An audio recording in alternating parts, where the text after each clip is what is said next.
नमस्कार दोस्तों। कल की 2898 एडी मूवी की आज 7वां दिन और ये मूवी दुनिया भर में 700 करोड़ से भी ज्यादा कलेक्शन कर लिया है। इसके लिए फिल्म निर्माता नाग अश्विन और सभी कास्ट अमिताभ बच्चन, प्रभास, दीपिका पादुकोण, कमल हसन, दिशा पटनी सभी को ढेर सारी शुभकामनाएं। अब आपको बताते हैं कि क्या कल की 2898 एडी मूवी आपकी उम्मीदों पर खरे उतरते हैं या नहीं। तो चलिए आपको फिल्म के स्क्रिप्ट पर ले चलता हूँ। फिल्म की शुरुआत होती है आज से 5000 साल पहले महाभारत के समय पर, जब श्री कृष्ण ने अश्वत्थामा को श्राप दिया था। आखिर श्री कृष्ण अश्वत्थामा को क्यों श्राप दिए थे, शॉर्ट में जान लेते हैं ताकि मूवी समझने में आसानी हो। दरअसल जब पांडव और कौरवों के बीच कुरुक्षेत्र युद्ध चल रहा था, कुरुक्षेत्र युद्ध समाप्ति पर जब दुर्योधन का जंगा तोड़ने के बाद युद्ध समाप्ति की कगार पर था, कौरव की ओर से अश्वत्थामा, कृपाचार्य और कृत्यवर्मा ही बचे थे।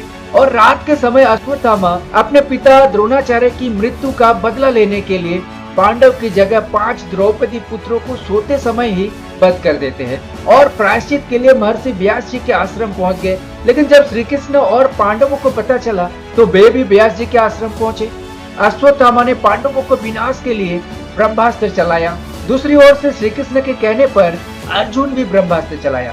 दोनों ब्रह्मास्त्र की घातक शक्ति को जानकर व्यास देव ने दोनों को अपने ब्रह्मास्त्र को वापस लेने को कहा। लेकिन अश्वत्थामा ने ब्रह्मास्त्र को पांडवों के एकमात्र वंशज अभिमन्यु पुत्र परीक्षित पर उसकी मां उत्तरा के गर्भ पर ही चला दिया, जिससे परीक्षित की मां की गर्भ में ही मृत्यु हो गई। पर श्री कृष्ण ने परीक्षित को जीवन दान दिया और अश्वत्थामा को अपने ना ठीक होने वाला घाव के साथ जीवित रहने का श्राप दे दिया। और श्री कृष्ण अश्वत्थामा को ये भी कहा कि मैं अपने अगले अवतार में तुम्हें उद्धार करूंगा। तब से अश्वत्थामा श्री कृष्ण के अंतिम अवतार कल्कि अवतार का इंतजार कर रहे थे।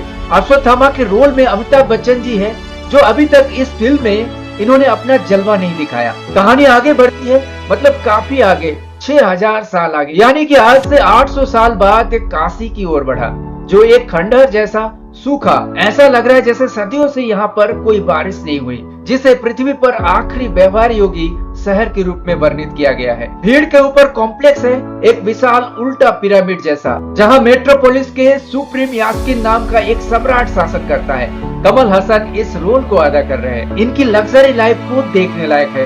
हजारों लोगों को अपनी लीडरशिप से बंधे हुए हैं। लैब में गर्भवती महिलाओं के भ्रूण के मध्य से सुप्रीम यास्किन अपने शरीर की शक्ति और उम्र को बरकरार रखे हुए हैं, जिसे प्रोजेक्ट के का नाम दिया गया है। भैरवा, जिसके रोल में सुपरस्टार प्रभास है, एक दुष्ट इनामी शिकारी जो एक रोबोटिक सह पायलट से सुसज्जित नकली वेट मोबाइल में घूमता है। कॉम्प्लेक्स में अपना रास्ता खरीदने के लिए पर्याप्त क्रेडिट अर्जित करने के लिए तरसता है, जहां वो सबसे अच्छी पार्टियों का आयोजन कर सकता है। खुले मैदानों में घोड़ों की सवारी करे और काशी में उसका पीछा करने वाले सभी कर्ज वसूलने वालों से बचे। वो अपने सपनों को साकार करने के अवसर का लाभ उठाता है।